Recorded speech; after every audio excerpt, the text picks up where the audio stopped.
Geoffrey Clifton-Brown. Thank you, Madam Deputy Speaker.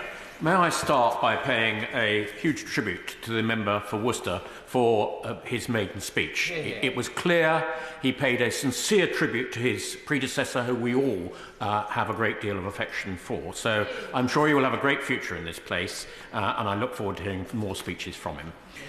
I agree with the Chancellor of the Duchy of Lancaster.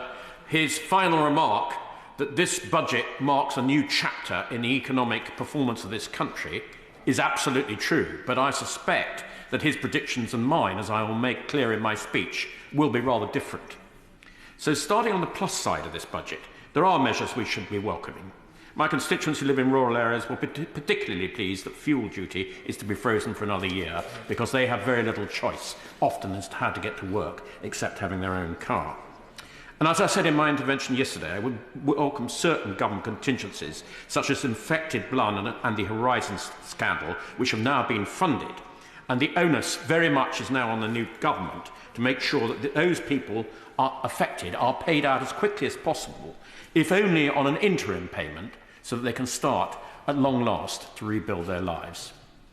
Spending on special education needs in Gloucestershire is a particular problem, and therefore increased funding in this area will be welcomed by those parents whose children need help in this area. The Public Accounts Committee carried out several sessions in the last Parliament on the rebuilding of schools and hospitals, particularly those affected by asbestos and reinforced autoclave aerated concrete, commonly known as ROC. We also carried out sessions looking at the huge R&R project in this House. Now, I will welcome if this government gets those investment projects underway, but the PAC will be scrutinising them to see how we get value for money from them. Contrary to leaks in the press before the budgets, the pensions industry, and perhaps the front bench spokesman will confirm this when he winds up, the pensions industry appears to have been largely untouched. And the real trick, I would now say to this government, is to try and encourage those large pension funds to invest in UK infrastructure. Not something we heard about anything in the budget yesterday, but I know the government is thinking about this. But actually, as predicted, we now have a higher fiscal burden in this country under this Labour government than we've ever had in our history.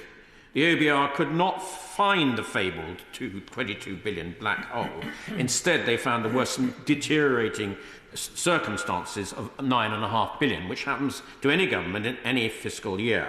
But that 9.5 billion is equivalent to some of the public sector pay increases, particularly to the high-paid train drivers. The Chancellor has increased taxes and borrowing by a staggering £40 billion each, the largest increase in any budget for 30 years. The Conservatives left office with low inflation, high employment, particularly in younger people, and the fastest growing economy in the G7. In stark contrast, this budget, the Chancellor has put up national insurance, inheritance tax up, capital gains tax up, mortgages up, stamp duty up, employment costs up, and business confidence down.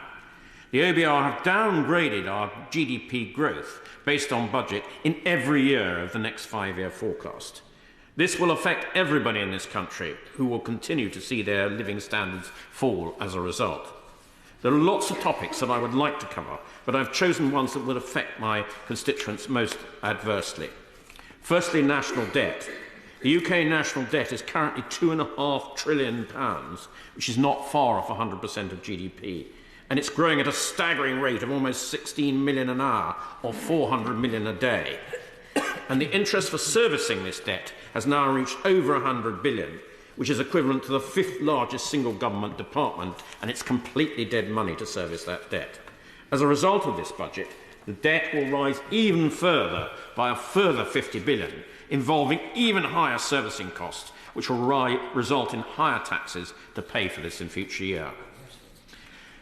This is really important. The OBR has forecast that the natural debt will triple over the next 50 years.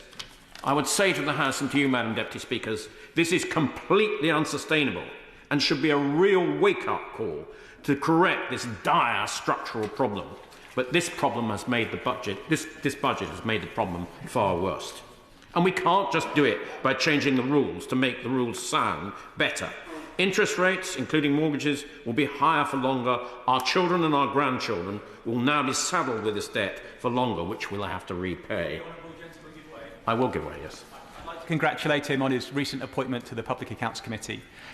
Would he like to apologise for the £22 billion black hole that he's left this government behind and the contribution that that's made to the awful debt situation this government has inherited? I thank him for his comments about my election as chair of the PAC, and we look forward to scrutinising all government expenditure carefully. He has fallen in the same trap as everybody else. Unfortunately, the OBR yesterday couldn't find the £2.5 billion black hole, and in the exchange that took place from the front benches, and I haven't got the quote exactly in front of me, but the chairman said something about when in a black hole, stop digging. And I would suggest gently to the party opposite that they stop digging because it couldn't be found. Having promised in the election that she would not do so, the Chancellor duly announced she expects national insurance contribution to rise by a staggering £25 billion. The Chancellor said before in the election process that this would not be a tax on working people. But clearly she believes that entrepreneurs who spend their time and energy and talent forming new businesses are different. They're going to be heavily taxed, and in changing the employment rules will make it more difficult to employ extra people. A 15% national insurance tax and a savage cut to the threshold down from £9,100 to £5,000 will harm any business in my constituency employing more than 4 people. It could be the difference between a business growing and providing more jobs to a business that doesn't survive. We must remember, all of us, that the private sector and the hard work of individuals that put their livelihoods on the line, who take financial risks to boost productivity and people provide growth for this country, needs to be nurtured and if they are to succeed. Small business accounts for 90% of all businesses. I'll give way to the honourable gentleman. He can have another try. Thank you very much, the honourable member, for giving way. As someone who has ran a small business for at least 10 years, would he welcome as well the change in the budget yesterday, which increased the allowance on national insurance to £10,000 to £200, which will actually protect small businesses and help them grow for the future? I've run a business for a very much longer time than that. I think there are a lot of measures in this budget that are going to be very deleterious, particularly to the smallest businesses in our country, and we'll have to wait and see how that turns out. So this budget has serious implications for farmers and rural communities in my constituency, and I would like to refer to my register of members' interests as a farmer myself. I am incredibly disappointed that from 2026, agricultural property relief and business property relief will only apply to the first £1 million of assets. This will worry many in my farming community, in my constituency, and I guess many other rural constituencies up and down the country. It will result in fewer farms to rent. And equally damaging will be the cap on the amount that can be transferred by spouses for IHT purposes.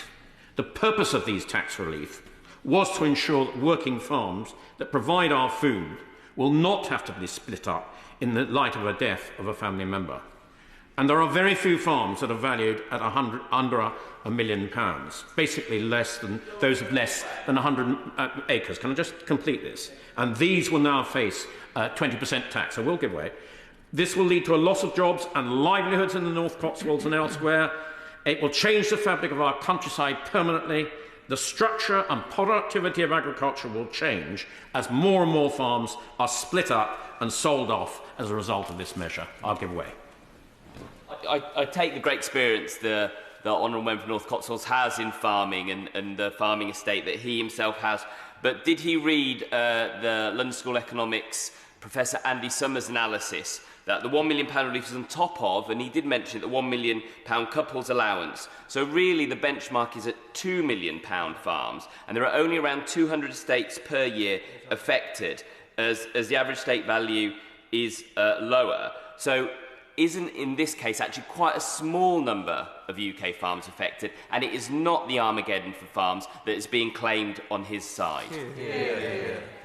I would suggest gently to the honourable member that whatever the number is, if it's causing damage to the farming sector in this country and the productivity of us producing food, That is not helpful, and it doesn't actually raise a great deal of money. What we surely want is to take measures in this budget and elsewhere is to boost the productivity of our agricultural sector so that we can actually produce more of the food that we eat ourselves rather than importing it from the rest of the world. I would like to encourage the Chancellor to release any impact assessment she's done on this measure and hope that she will reconsider this proposal, which I doubt she will. Now, I'd like to turn to a topic that I've mentioned many times in this House and one that I'll be continuing to raise with Treasury after this speech. The Chancellor has talked about difficult decisions she's had to make on tax and spending to promote growth. And may I suggest gently one specific policy area, tax-free shopping, which has the potential to increase growth considerably. Since we left the EU, British people have been able to shop tax-free in European states. However, we've not given the same advantage to wealthy visitors visiting the UK to spend their money here and benefit our economy. This disincentive to visit the UK will be worse if visa costs are increased. And I have to say that what we're seeing in the market at the moment, and I've talked to some of the bigger businesses in this country involved in this area, is that tourists, instead of coming to the UK, are simply going to Paris, Madrid or Milan to do their duty-free shopping, and we are losing out as a result. This whole new market is unique to the UK and is worth an estimating £10 billion annually in foreign spending and generating over £3 billion for the Exchequer, based on an Oxford economics report that £1 spent by visitors is worth 37p to the Exchequer. The only thing stopping ministers in the last government looking again at this issue was the Treasury's 2020 forecast, which unjustifiably, in my view, predicted little or no impact on any EU visitors' numbers or spending level. This led to the wrong conclusion that there would be costs to the Exchequer without all the other added benefits that I've mentioned to hospitality institutions, to airports, to some of our luxury good manufacturings.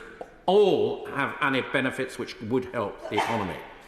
But all the data that we've supplied previously to the Treasury on actual spending supplied by real business proved that the opposite was the case to the Treasury's forecasts. So my only ask of the Exchequer today is that she takes the cost-free decision to review the 2020 impact forecasts in the light of the overwhelming real-world data. This time, unlike the last, ask the OBR to scrutinise the Treasury forecast impact of extending the scheme to EU visitors, and I would welcome the opportunity to discuss this with any of the Treasury ministers, and I could bring experts in with me to help that discussion.